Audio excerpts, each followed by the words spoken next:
Do you know what the most powerful thing you can do for yourself is? To let go in silence, without explanations, without warnings, without justifications. There are things, people, habits, and thoughts that don't deserve a place in your life anymore. And if you keep carrying them, they will slow you down, drain your energy, and quietly extinguish your inner fire. Think about it. How much of your life has been stolen by things that no longer belong to you? The people you bend over backwards to please. The fears that visit you at night and whisper that you're not enough. The habits that rob you of vitality, day after day. All of these are weights you are never meant to carry, yet you drag them with you, convincing yourself that this is simply how life is.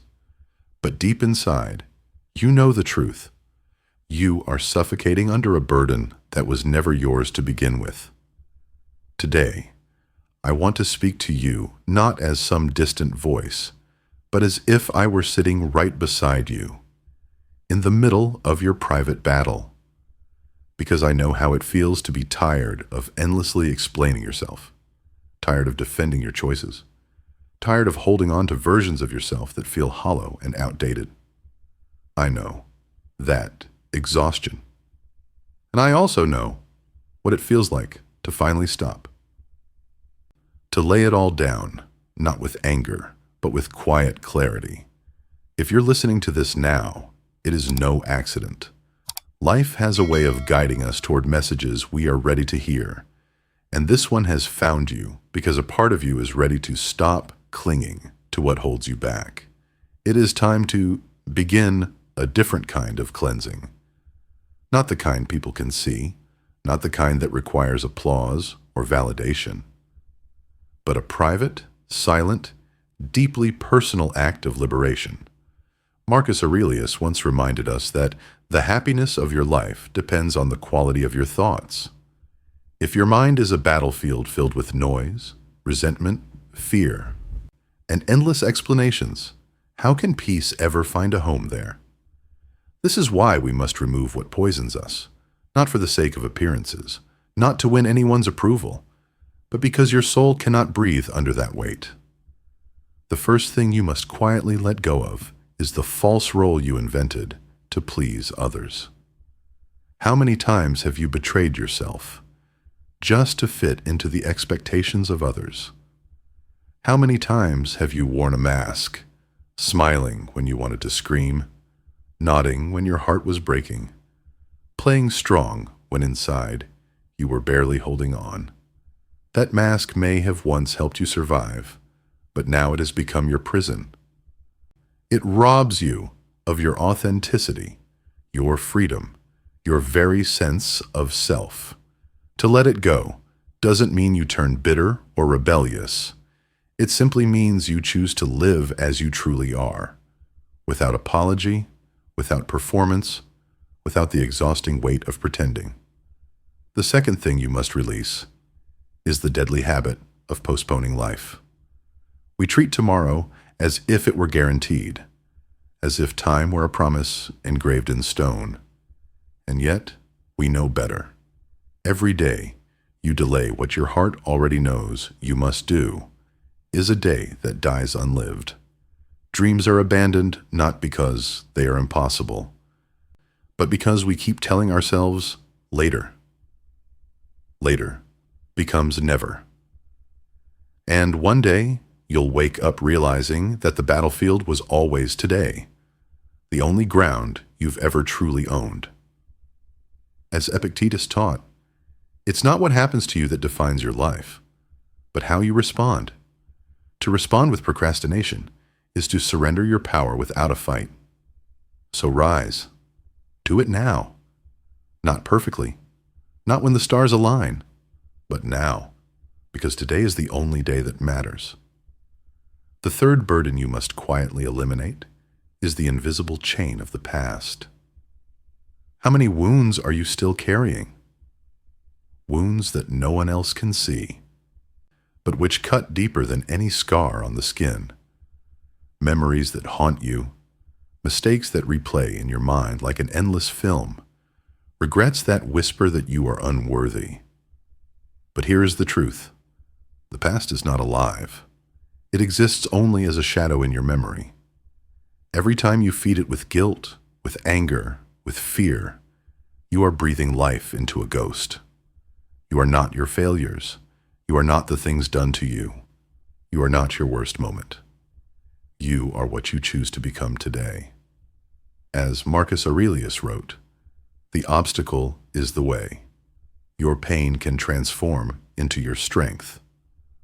But only if you stop running from it and stop wearing it as your identity. You don't need to announce it to the world. You don't need to shout forgiveness from the rooftops. It is enough to quietly release it inside yourself, to thank it for the lessons it gave, and then to let it die. Peace begins the moment you stop feeding the past and start building the present." The fourth thing to let go of is emotional dependency. No one is coming to save you.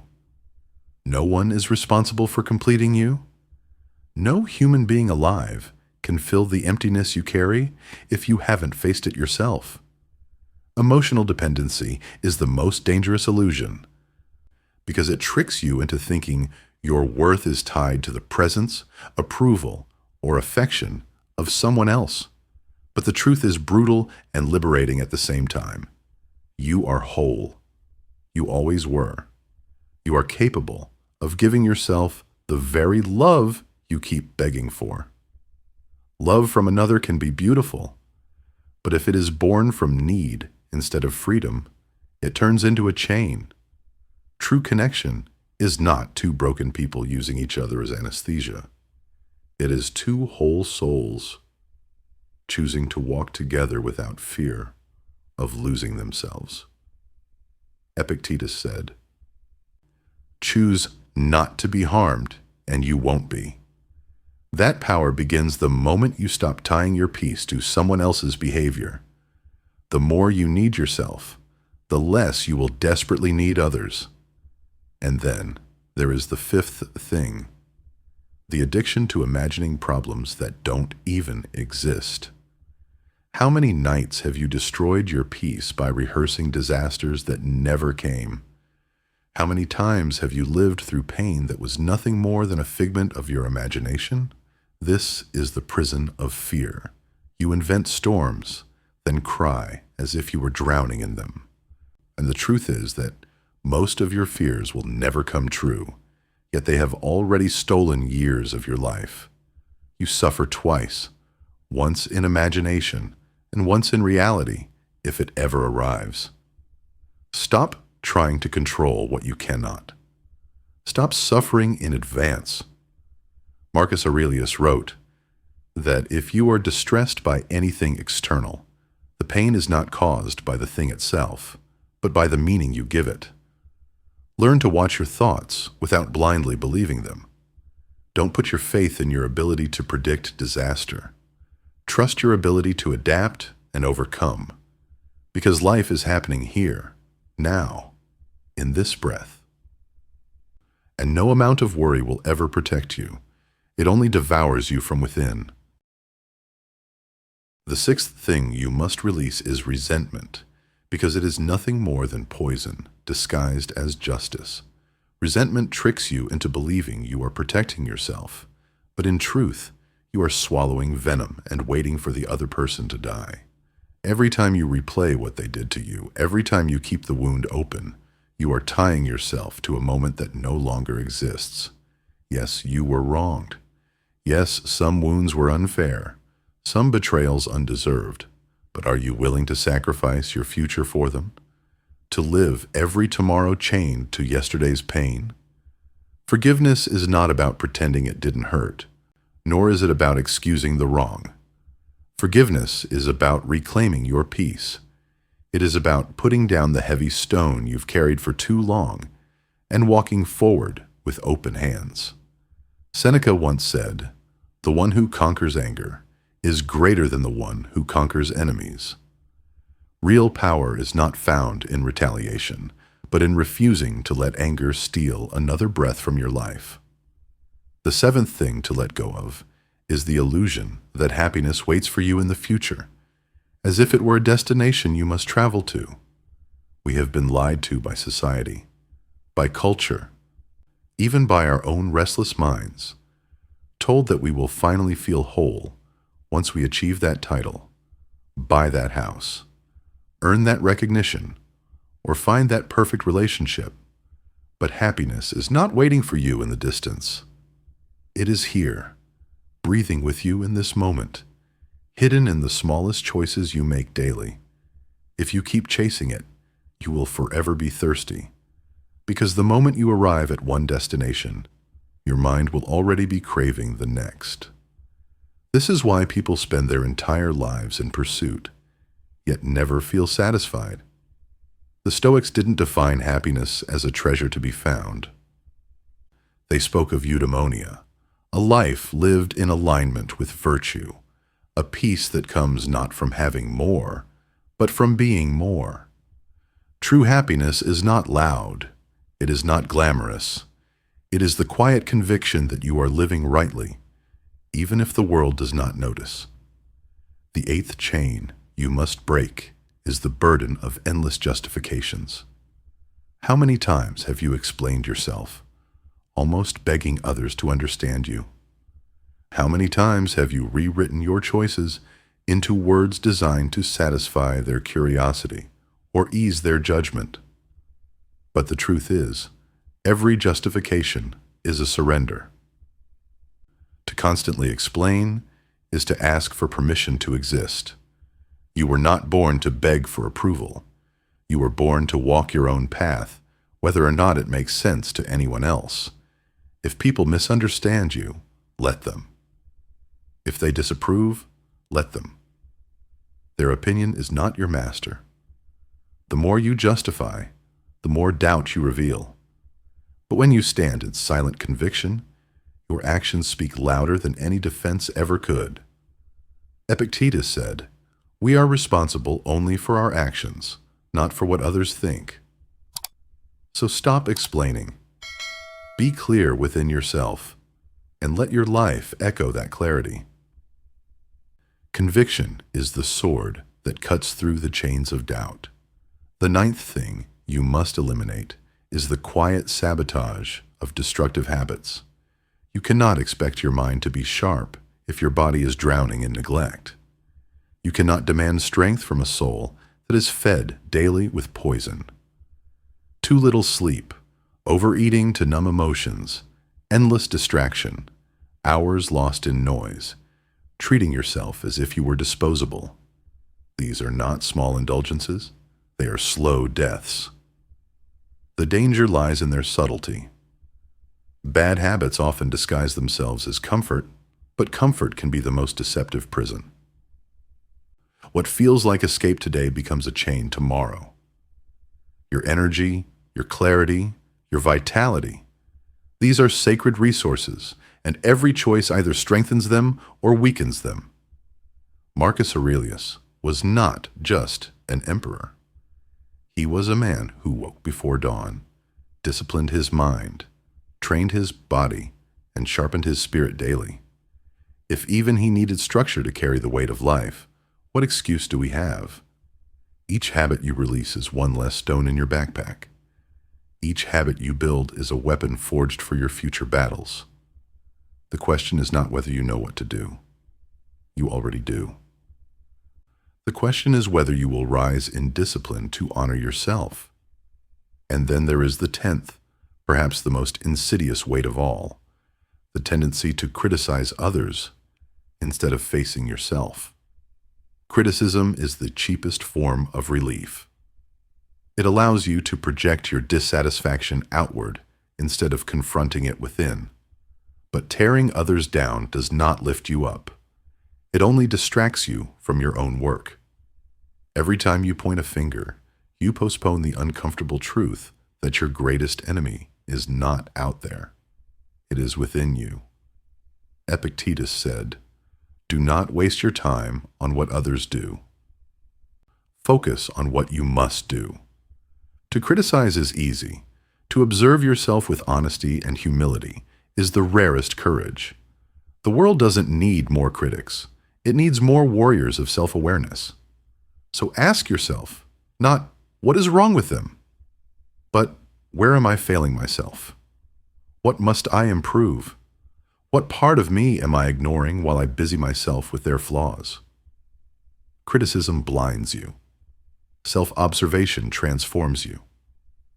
And so when you begin to quietly remove these weights, resentment, illusions, false roles, toxic habits, you begin to see something extraordinary. You realize that silence is not weakness, but power. You realize that freedom does not roar, it whispers. You realize that the greatest victories in life are often invisible, fought not on public stages, but in the solitude of your own soul. Every battle you win inside, every chain you quietly break, creates a ripple that changes the way you live, breathe, and love.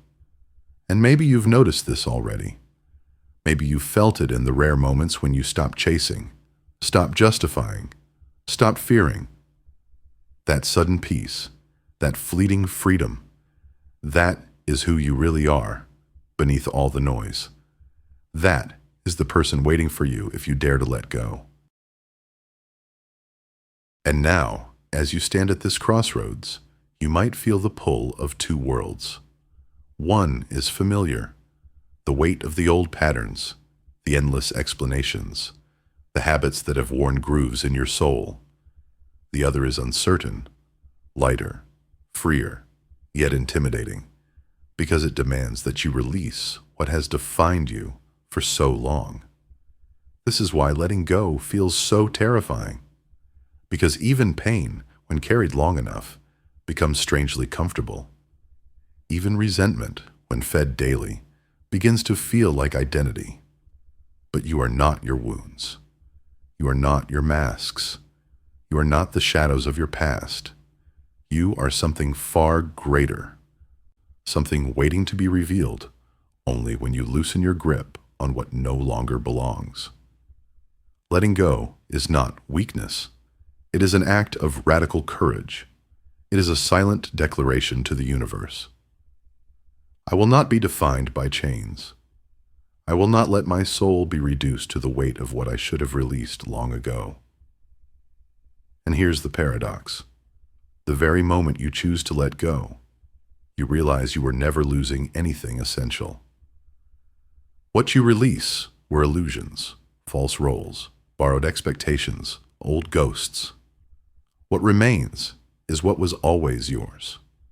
Your strength, your clarity, your untamed inner fire. The world will not always applaud this transformation. Some people will misunderstand you. Some will say you've changed, as if change were betrayal instead of growth. Some will try to pull you back into the role you used to play because it made them comfortable. But you are no longer here to play roles. You are here to live in truth. And truth is rarely comfortable at first. Remember this. You do not need to announce your liberation. You do not need to prove it, argue it, or post it online. Real transformation happens in silence, visible only to the one who dares to live it. This is where the deepest philosophy of life begins to take root. The Stoics spoke of strength not as noise, but as clarity. To stand firm in who you are without needing the world to understand, that is power. To carry peace within you, even when storms rage around you, that is victory. To stop begging life for guarantees, and instead meet it with calm acceptance, that is freedom. But do not mistake this journey as easy. Every day, you will be tempted to pick up your old chains again. You will wake up some mornings and feel the urge to slip back into the mask, to seek validation, to cling to fears, to imagine storms that aren't there. Growth does not mean the temptations disappear. It means you no longer surrender to them blindly. It means you recognize the voice of your old self and gently but firmly choose differently. Each day becomes a battlefield, but one you now enter with awareness, with weapons forged from discipline, silence, and clarity. And here's the secret. You do not need perfection to be free. You only need persistence. Transformation is not a sudden lightning strike. It is a quiet choice, repeated in the silence of ordinary days. It is the decision to wake up, breathe deeply, and say, "Today, I will not betray myself. Today, I will carry less weight than yesterday. Today, I will honor the truth I already know." One small choice after another. That is how mountains are moved. That is how chains dissolve. And if you have listened this far, it is not by chance. This message has found you because you are ready. Not perfectly ready, not completely fearless, but ready enough to begin. And beginning is everything. The fact that you are here, seeking words of strength, is proof that your soul has grown tired of captivity. It is proof that you are already on the path of freedom. So let this be your reminder. You don't need noise, only will. You don't need permission, only decision. You don't need to wait for the perfect time, because the perfect time will never come. You only need to begin, now, here, in this breath. And when doubt creeps in, when fear whispers that you cannot do it, remember this: silence is stronger than fear. Conviction is louder than doubt. And the quiet steps you take today will echo into eternity, shaping not just your life, but the lives of those who witness your transformation. Because when one soul dares to break free, it gives silent permission for others to do the same. This is the spirit of Heartsync X. We are not here for shallow noise. We are not here for empty comfort. We are here to awaken, to grow, to fight our battles in silence and emerge stronger, steadier, freer. Here, we honor discipline. Here, we respect the unseen victories. Here, we walk together, not as perfect beings, but as warriors refusing to quit. So if these words have stirred something in you, if a part of your soul has awakened while listening, then know this: you are not alone. You have found your place among others who choose the same path of inner strength. This is your home. Stay, grow, and build with us. And together, we will remind each other of what is most important, that true freedom is found, not in what we hold on to, but in what we dare to release. Soldier of silence, remember this as you step forward. You do not have to do it perfectly. You only have to do it faithfully. You only have to keep walking. And with each step, the weight will grow lighter, the fire will grow brighter, and the life you are meant to live will finally reveal itself. So rise, let go, begin now. And never forget, the strongest victories are born in silence. And if these words have touched you, if they awakened something deep within that refuses to go back to sleep, then this is only the beginning of your journey. Here at Heartsync X, we walk this path together, step by step, in silence, in discipline, in unshakable resolve. So if you felt a fire ignite in your soul tonight, don't let it fade. Subscribe now and stay with us. Leave a comment below and tell me what weight you're ready to release, because your words may be the spark someone else desperately needs. And if this message gave you strength, share it. Share it with a friend, with someone you love, or with someone you know is carrying chains they can no longer bear. This is more than just a channel. This is a movement of souls who refuse to live half alive, who choose to rise even when no one is watching. And now, you are one of us. So until the next video, soldier, remember, you don't need perfection, only persistence. You don't need approval, only truth. And the strongest victories will always be the ones you win in silence. Stay steadfast, stay strong, and I'll see you soon.